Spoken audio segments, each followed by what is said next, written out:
Добрый день. Я приветствую всех участников совещания работников образования Хангаласского улуса в рамках Года исторической памяти. Ну, прежде при знакомстве в старину Саха до недавних времен спрашивали не фамилия, имя человека, а говорили «Кимтан ханнакын, кимтан киннакын, кантан ханнакын». Чья кровь в жилах твоих, откуда будешь родом своим? Ну, многие отвечают «Мин хангаласпын, мальджагарбын, нюрбабын, нюрбахангалахабын, нюрбамальджагарбын». Это говорит о том, что каждый улус есть отдельный род. Если человек решил какую-то проблему или у него возникла хорошая идея, ему говорят «Хантан сильджаган, откуда ты?»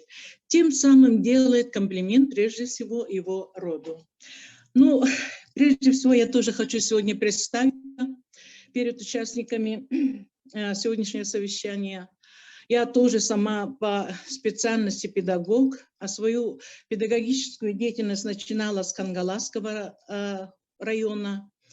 Тогда он назывался Орджоникидзевский район. Я работала сперва старшей пионер-вожатой, потом где-то 9 лет я работала директором районного дома пионеров. Ну, сама как я родом из Можагарского наслега, а вот родилась в селе Кытылжура, как-то так получилось, что мы с Анатолием Анатольевичем земляки и как раз вот поочередно друг за другом выступаем. Ну, очень горжусь тем, что теперь я знаю свой род по 8-е колено, как только стала заниматься краеведением, изучением своих дальних родственников.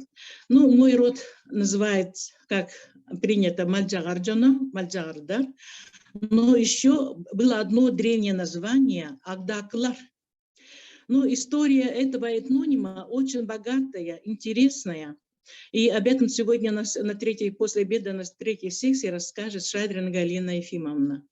В изучении нам помогали доктор исторических наук Бравина Розалия Иннокентьевна.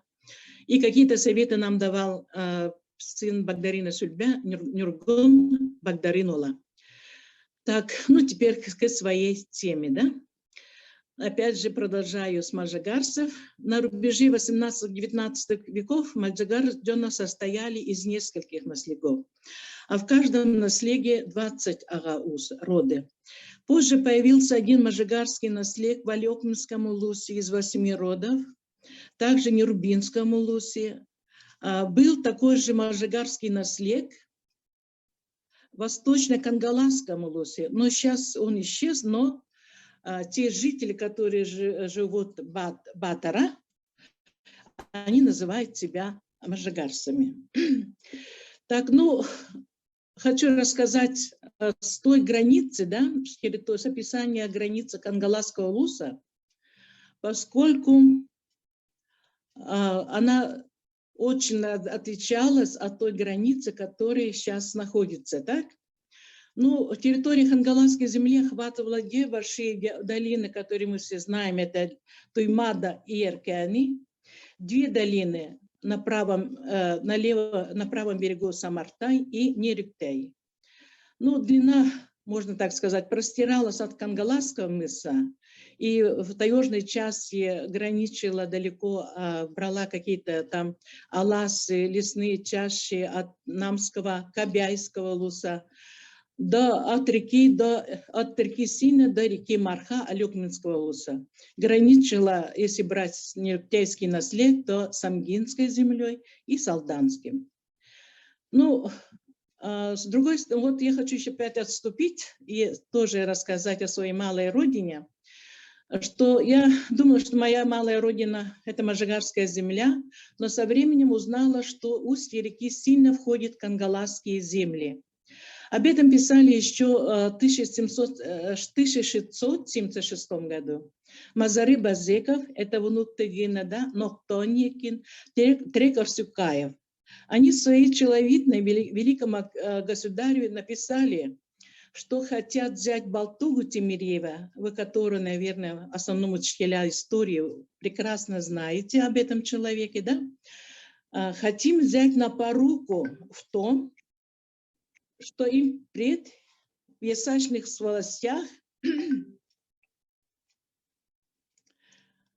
служилых людей и на промышленных людей не побивать, а твой великого государя Исаак платить им Балтуге и Мавре за убитых брата их Байгу и 3 сыновей своих на вся годы вечно и жить им на породных местах вверху на Кангаласском луге.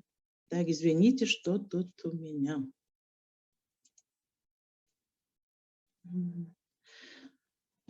Так, ну все нормально. Слышно, да?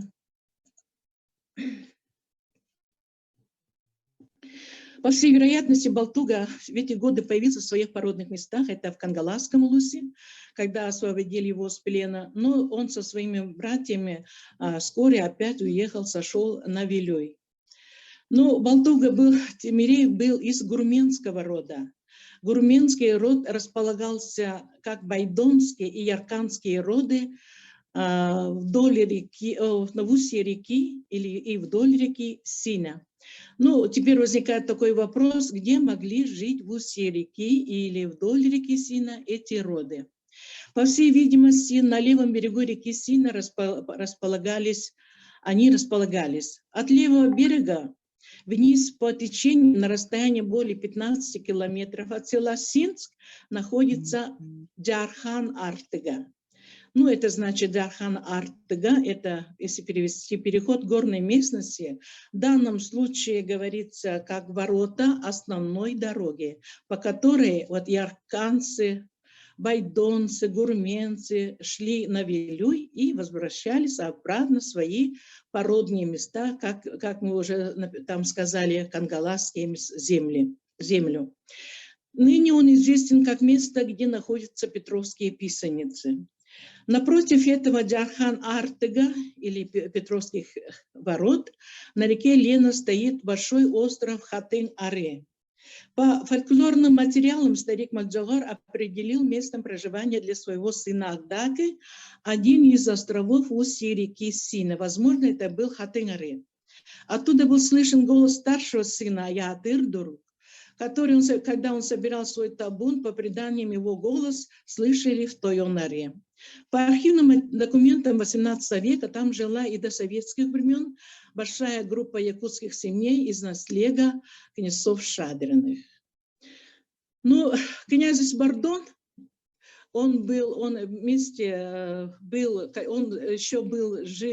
когда был жив сам Теген, они вместе часто встречались, со своим родом могли содержать свой скот, ну, тоже на левом берегу Сина.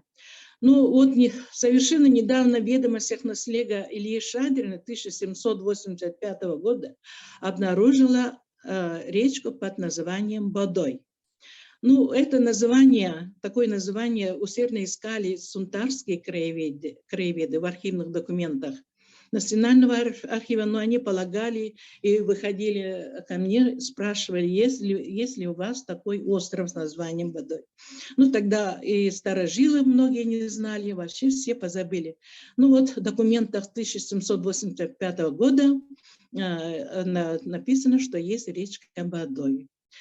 Как мы знаем, эти роды в поисках корма для скота в погоне за пушниной в 1712 году полностью исчезли и чуть позже стали платить ясак уже в вилюйских зимовьях. Ну, они, как мы знаем, они стали основателями многих одноименных родов в Сунтаре и Нюрбе. Таким образом, в 30-е годы 17 века по ясачным документам от Кангаласской волости перечислялись вот эти же, вот такие наслега. Это, как уже мажегарцы, ямконцы, нерюктейцы, бардонцы, ярканцы, гурмены, которые тоже назывались волостями. Да?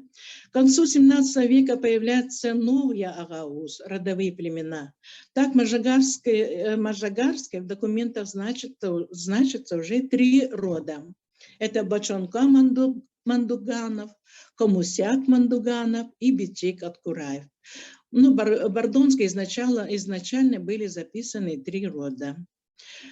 А с 18 века в этих властях появляются еще новые наслега Агауз. В Имконской Агауз, если там был один родоначальник, то в 18 веке уже появляются два родоначальника.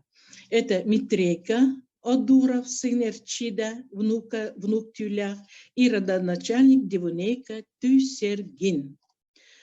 Так, ну, прежде всего, еще раз хочу тут опять, прежде чем как подойти к XVIII веку, опять обратиться к 1737 году, к полевым дневникам Миллера, первая история, который впервые описал историю Якутии, да, в своем полевом дневнике, как он описал жизнь хангаласцев. Так, он пишет тут подгородные 5 улусов, хангаласский улус. Они приписаны, он тоже вот перечисляет Неруктейскую, Можагарскую, Нахарскую и Имконскую. В том улусе имеются ясашные иноземцы. Вот в то время якутов называли иноземцами, да, которые называются якуты. А клад на них ясаку 8 сороков, 15 соболей. Итого кангаласскому улусу с приписными властями имеет язык якутский и кочует с места на другое место с переменной для скотопадства зимою ставленные стоящие мазанки, а летом берестяные юрты. Оказывается, в то время в кангаласском улусе, вот это в начале, да, 18 века, проживало всего кангаласов 1942 человека. Ну, данная карта, которую вы видите сейчас на экране, составлена по описанию наследов Якутского края, по сведениям о количестве земельных угодий с отводами и выделами, охватывающие период 60-х годов 18 столетия до 20-х годов 19 столетия. Но термин «наслед» появился в 1770 году. Для управления ими появились и народные управы, и родовые управления. Это по уставу 1822 года. Всего на этой карте указаны 28 наследов. Из них 11 на правом берегу Лены, а на левом берегу 17 наследов. Сразу надо сказать, что эти 28 родовых управлений, как уже говорила, из 5 властей кангаласов, малегаров, неруктейцев, имконцев, нахарцев. Ну, они вот так писались в тех документах того времени, да? Ну, название властей от первых родоначальников, а роды от их сыновей. Ну, я думаю, я очень предлагаю любить краеведам, учителям истории, да. Вот данное описание, этот документ очень интересен тем, кто изучает топонимику своего наследия, да, где надаются названия речек и лани, которые давно уже подзабыты. Ну, еще дальше в своих путевых дневниках, вот тоже интересный материал, да, Миллер написал, что он посетил место проживания Басоги Мазарика. Ну, это мы знаем, что это он имеет в виду сына Мазаре, это Бартока Мазарина. По вершине речки Улаха лесами до жилищ Кангаласской волости Якута, князца Басоги Мазарика, до урочища озера якутским званием. Ну, речка Улах и сейчас так называется, а вот насчет Якутского озера сомневаюсь. Данная местность в начале 19 века, сначала да, относится к Жерскому родовому правлению князца Захара Данилова. Ну, самым большой волостью, конечно, у нас была эта Кангаласская волость, куда входили, как я уже сказала, 12 властей. Ну, тут вот в карте видно, что это Кильдямский наслед, Адунинский. Ну, а Дунинский, он сам по себе, по-моему, там по численности душ всего 432, но он граничил с Кобяйским, Намским улусами и речками Нюрба и Марха. Сейчас в Горном Улусе имеется Адунинский наслег с центром о селе Магарас. Ну вот, дальше идем, там Богорадский. Ну, еще недавно вот Богорадский, Хоринский, Арсютский. Вот эти три наслега обосновали на месте этих наслегов. Сейчас обосновался наслег Хатасский. Так, ну, дальше к Хангаласской волости относятся Кахсыцкий, Малтанский, Актемский, Жерский, Немигунский, Эргитский, Мытахский. Ну, тут что очень интересно, да, самый многочисленный род, оказывается, проживал в Малтанском роде. Он граничил с территориями Хатсыцкого, Жерского, Немигунского наслегов и Улаханской станции. Это уже имеется в виду почтовая станция, до речки Бестях и западной стороны с Мытацким наслегом и Адунинским. Ну, вот это очень обширная территория, как мы видим, да, Малтанский род занимал. Ну, второй наслег по численности – это Немигунский.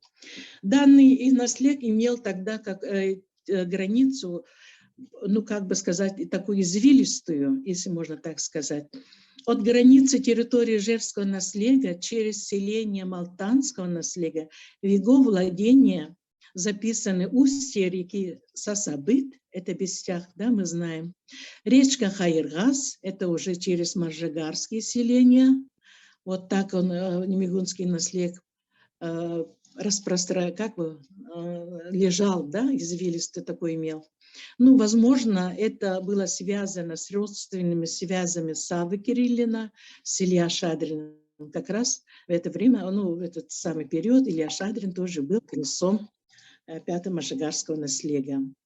И третий по счету это Актемский наслег, там уже насчитывается 643 человека душ, да, граничил с Богорадским, Жерским, Малтанским, Адунинским, Хахсыцким, Жимконскими наслегами.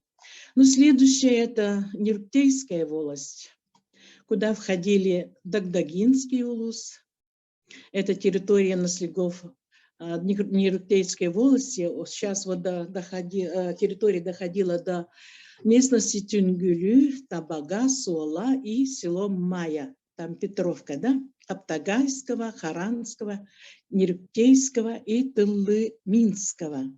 Ну и среди этих названных наслегов самые многочисленные это Тыллы-Минский.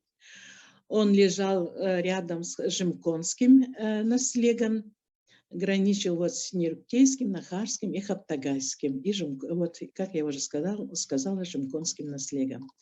Ну, Нахарская волость тоже она сама по себе очень, мы знаем, что там есть первая Нахарская волость, вторая Нахарская волость, и вот Ходоринские родовое управление. Ну, тут вот всего-то два названия в этом Нахарской волости, да, но там проживали 1062 человека. Ну, сейчас вот эта Нахарская волость уже полностью перешла к Хангаласскому улусу. Сейчас они отошли от Хангаласского улуса. Имконская волость. Первая Жимконская, вторая Жимконская, Хачкатская. Но тут уже, если там Миллер, как во времена, когда приезжал в 1737 году в Хангаласской волости проживало всего 1900 человек, то только в Имконской области вот, к концу XVIII века вот этих трех родовых управлениях проживало 1183 человека. И последнее – это Маржигарская волость. Сюда входили Сатинская, но тут они бумаги в этом описании написано Ситинская волость, Ситинское родовое управление. Так, первый Можигар, второй Можигар, третий Можигар, четвертый Можигар, пятый Можигар. Всего в этих родовых управлениях Можигарской волости проживали 2017 человек. Ну, отмечу, что в равнинных местах, богатых озерами, аласами и старинно насиженные места. Ну, это долина Туймада, Аркяни, Нерюктей. Но географическое положение южных наследов отличается, имеет узкие пойменные равнины с высокими каменистыми берегами. В можигарских наследах величина большинства колеблется душ, да, между 200 и 400. Так как горная гряда вынуждала перекочевать через Лену, так как сенокосные угодья находились на островах, летом им приходилось жить на левом или на правом берегу реки Лены. Вот, например, я хочу тут привести воспоминания, как эти переходы, да, проводились. Вот, например, старейший житель 5-го Можигарска, местности Жакемде, Иларов Иван Яковлевич в своих воспоминаниях писал так. Он был, кстати, заслуженным финансистом Российской Федерации и Республики Саха-Якутия, ветераном Великой Отечественной войны. Ну вот что он писал тогда. Каждый год со своим скотом, он писал о своем земляке, да, который каждый год со своим скотом переезжал то на побережье, то обратно на острова. Благодаря этому жители сохранили умение строить большие 19-29-кильные лодки, чтобы способные перевести до 10-20 голов разного скота через реку и протоки. Хотя люди их называли лодками, но некоторые из них по размеру не уступали русским кочам, плававшим по морям Северного Ледовитого океана в древности, и имели по 4-6 многолюдных весел. Такие большие лодки обычно строились всем мужским населением села весною, для чего возводили настоящие стапеля и сооружали ручные пилорамы. Такие лодки были колхозными в советское время, да? А до коллективизации они были общими. Помню, мастерами строительства лодок были в селе несколько мужиков старшего возраста. Это Тимофеев Иван Уйбанчик, Тимофеев Илья Отчут и другие. Ну, мы и теперь сезонно наблюдаем перегон лошадей в острова или обратно по видеозаписям жителей 2-го Можигара и всеми уважаемого нами Прокопия Наговицына. Оказывается, до революционное время это практиковалось постоянно, но при этом хозяева определяли еще сохранность табуна. Например, если при перегоне через Лену или проток длина идущих лошадей хвост-хвост достигала с берега до противоположного берега, протягивалась на всю ширь, а это бывало и 2 километра. А если там 1,5 километра, значит, сохранность уже табуна была не очень, да, средняя. По количеству родов наследие представляет такое же разнообразие. Есть наследие, состоящее из 1-2 родов. Есть наследие из 10 и 12 родов. То, что я знаю, это 5-й Можигарский наслед был образован в первой половине 18 века. Поэтому количество душ более 300 человек. И он состоял из 3 родов. Качкатский, Борисовский, Топольский и Шадринский.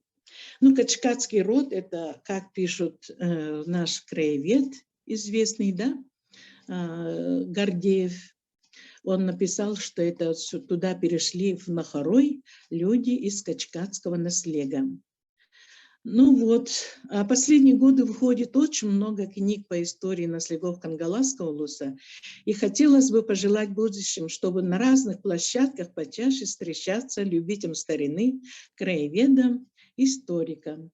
Ну, у меня вкратце все. Благодарю за внимание.